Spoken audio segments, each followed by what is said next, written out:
स्वागत है आपका हमारे चैनल पर। मैं हूं आपके साथ शिप्रा सैनी। पंजाब के बाद अब राजस्थान में कांग्रेस पार्टी टूट की कगार पर पहुंच चुकी है।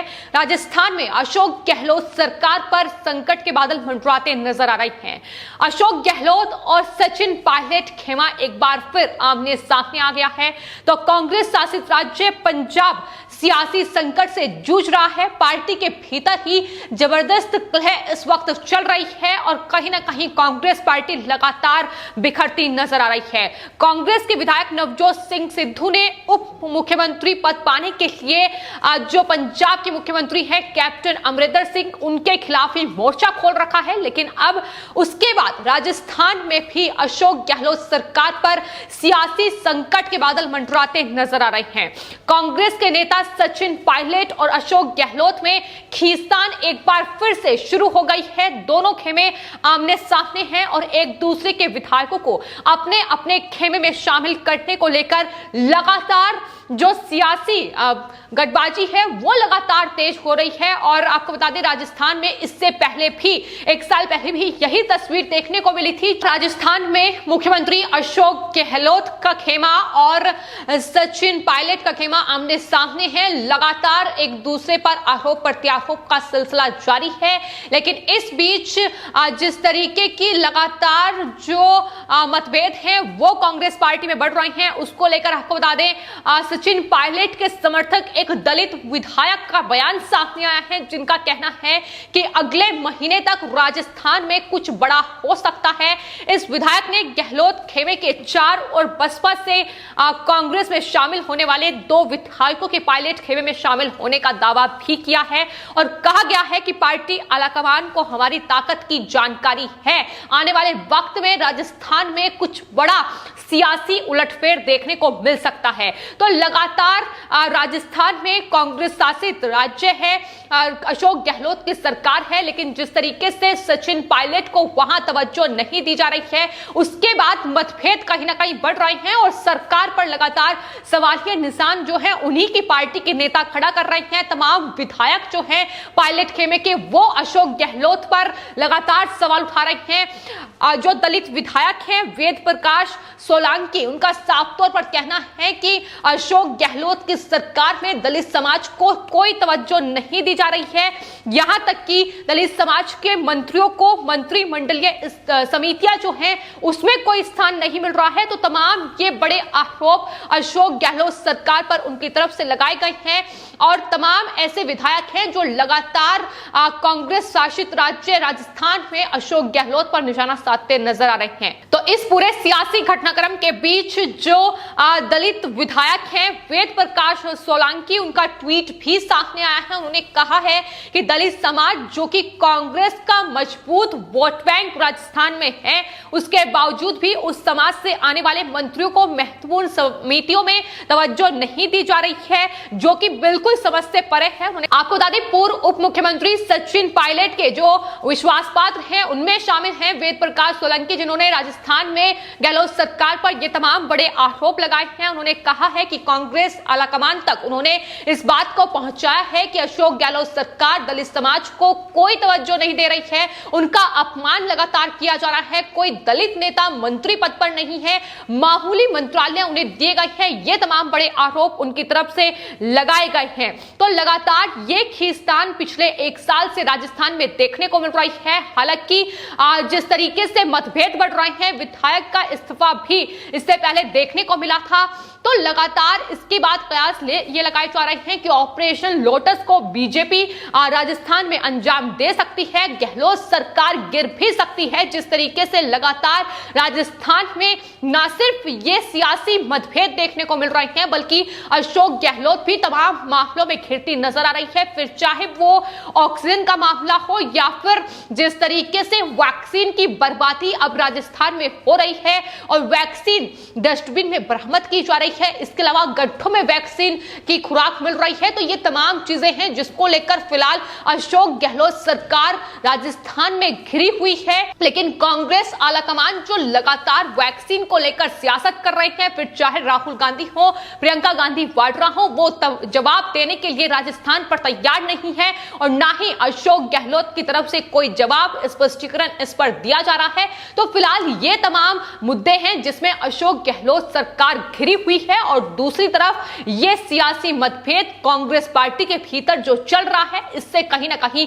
कांग्रेस पार्टी को एक के बाद एक बड़े झटके लग रहे हैं। ना सिर्फ राजस्थान बल्कि पंजाब में भी नवजोत सिंह सिद्धू लगातार कैप्टन अमरिंदर सिंह पर सवालिया निशान उठा रहे हैं। उप मुख्यमंत्री चूंकि उन्हें बनना है, इसलिए वो लगातार अब कैप्टन अमरिंदर को घेरते नजर आ रही हैं और कांग्रेस आलाकमान इसका कोई हल निकालती नजर नहीं आ रही है। और यही वजह है कि फिलहाल जिस तरीके से सचिन पायलट राजस्थान में एक मजबूत चेहरा है कांग्रेस पार्टी का, लेकिन ना ही आलाकमान उनके इस मजबूत चेहरे को देख पा रही है, किस तरीके से उनका नेतृत्व राजस्थान में रहा है उस पर कोई गौर किया जा रहा है और ना ही अशोक गहलोत सरकार उस पर कोई ध्यान दे रही है। और यही वजह है कि लगातार ये सियासी मतभेद जो हैं कांग्रेस पार्टी के भीतर देखने को मिल रहे हैं। हालांकि आपको बता दें राजस्थान में किस तरीके से सरकार बचाई जाए, किस तरीके से ये तमाम मतभेद खत्म किए जाए, इसको लेकर तमाम कोशिशें जो मंत्री हैं, चिकित्सा मंत्री डॉक्टर रघु शर्मा और साथ ही परिवहन मंत्री प्रताप सिंह, वो तमाम कोशिशें कर चुके हैं। उन्होंने पिछले दिनों सचिन पायलट से मुलाकात भी की थी और तमाम जो बिगड़ते हालात हैं उनको सुधारने की कोशिशें की गई थी, लेकिन कहीं ना कहीं ये तमाम कोशिशें फेल होती नजर आ रही हैं। जिस तरीके से दोनों ही खेमे के जो विधायक हैं वो एक दूसरे पर पलटवार कर रहे हैं, सरकार को घेरते नजर आ रहे हैं कांग्रेस पार्टी के ही विधायक। और उनकी तरफ से यह भी कहा गया था कि तमाम जो पार्टी आलाकमान है वो पंजाब का फैसला करने के बाद राजस्थान के बारे में फैसला करेगी। लेकिन जिस तरीके से यह मतभेद बढ़ रहे हैं, यह भी पूरे कयास लगाए जा रहे हैं कि दरअसल सचिन पायलट अपने विधायकों के साथ बीजेपी का रुख कर सकते हैं। ये भी तमाम कयास जो हैं अब लगने शुरू हो गए हैं। जिस तरीके से ये लगातार जो कांग्रेस पार्टी की जंग है वो राजस्थान में खत्म होती नजर नहीं आ रही है। तो फिलहाल राजस्थान में दोनों ही खेमे, यानी मुख्यमंत्री अशोक गहलोत का खेमा हो, वो कहीं ना कहीं अपने पक्ष को मजबूत करने की कोशिश में लगे हुए हैं। जो तमाम विधायक उनके साथ हैं उन्हें कहीं ना कहीं जो अलग अलग बोर्ड हैं, निगम हैं, उनमें सदस्य और निर्देशक का पद मिल रहा है, चेयरमैन उन्हें बनाया जा रहा है ताकि दूसरी तरफ रुख ना कर ले। ये तमाम कोशिशें अशोक गहलोत की तरफ से जारी है कि किस तरीके से अपने जो विधायक हैं उन्हें अपने पक्ष में रखा जाए। तो इसको लेकर तमाम उनकी कोशिश जारी है। लेकिन वहीं सचिन पायलट भी अपनी जमीनी जो स्थिति है उसे मजबूत करने में लगे हुए हैं। तमाम जो दलित समाज के लोग हैं उन्हें जाहिर तौर पर साधने की कोशिश उनकी तरफ से जारी है और पिछले एक महीने में कई जगहों पर उन्होंने कांग्रेस कार्यकर्ताओं और संगठनों के पदाधिकारियों से बात की है। तो कहीं ना कहीं दोनों ही पक्ष अपने अपने खेमे को मजबूत करने की कोशिश कर रहे हैं। लेकिन बीजेपी लगातार जिस तरीके से अशोक गहलोत की सरकार राजस्थान में कार्य कर रही है उसको लेकर घेरती नजर आ रही है और फिलहाल अशोक गहलोत सरकार पर संकट के बादल मंडराते दिखाई दे रहे हैं।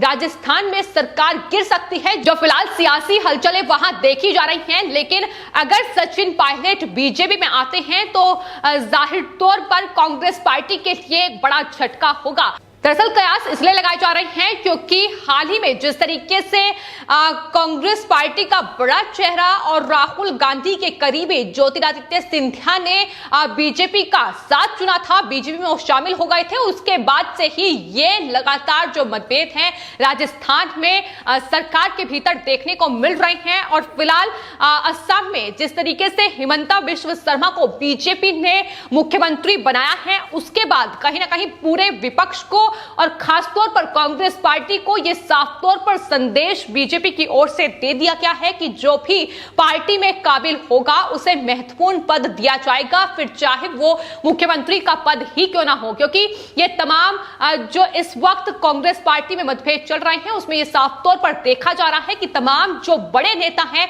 वरिष्ठ नेता हो पार्टी के, ये तमाम मजबूत चेहरे हो, वो लगातार आलाकमान से सिर्फ इसलिए नाराज चल रहे हैं क्योंकि पार्टी में उन्हें तवज्जो तवज्जो नहीं मिल रही है और यही वजह असम के मुख्यमंत्री हिमंता बिस्वा शर्मा ने जाहिर की थी। उसके बाद यही वजह ज्योतिरादित्य सिंधिया ने भी जाहिर की थी। उन्होंने कहा था कि दरअसल पार्टी आलाकमान उनकी दिक्कतों को नहीं सुन रही है और कहीं ना कहीं अब इसी कड़ी में कयास ये लगाए जा रहे हैं कि दरअसल सचिन पायलट भी अब इसी वजह से कांग्रेस पार्टी से बगावत आने वाले वक्त में कर सकते हैं। फिलहाल वो अपने पक्ष को मजबूत करने में राजस्थान में जुटे हुए हैं, लेकिन अशोक गहलोत की सरकार मुसीबत में पड़ती नजर आ रही है। और वहीं दूसरी ओर आपको बता दें, राजस्थान में अशोक गहलोत सरकार लगातार वैक्सीनेशन को लेकर घिरी हुई है। एक तरफ वैक्सीन की बर्बादी चरम पर है राजस्थान में, वहीं दूसरी ओर राजस्थान की हाईकोर्ट ने अब अशोक गहलोत सरकार से यह सवाल किया है कि आखिर केंद्र के टीकाकरण मानदंडों के बावजूद पाकिस्तानी हिंदुओं को अभी तक इसके लिए योग्य क्यों नहीं बनाया गया है, यानी उन्हें वैक्सीन क्यों नहीं लगाई जा रही है। ये तमाम सवाल अब राजस्थान हाईकोर्ट ने भी अशोक गहलोत सरकार से पूछे हैं। तो फिलहाल देश में न सिर्फ कांग्रेस पार्टी लगातार मुसीबत में घिरी हुई है, बल्कि जिन बचे कुचे राज्यों में फिलहाल सत्ता बची हुई है अब वो भी कांग्रेस पार्टी के हाथों से जाती दिखाई दे रही है, क्योंकि जाहिर तौर पर जो पार्टी के वरिष्ठ नेता हैं, बड़े नेता हैं, उनकी पार्टी आलाकमान नहीं सुन रही है और यही सबसे बड़ी नाराजगी इस वक्त कांग्रेस पार्टी में देखने को मिल रही है। फिलहाल आपकी इस पूरे मामले पर क्या राय है, हमें कमेंट बॉक्स में जरूर लिखें और चैनल को सब्सक्राइब करें। धन्यवाद।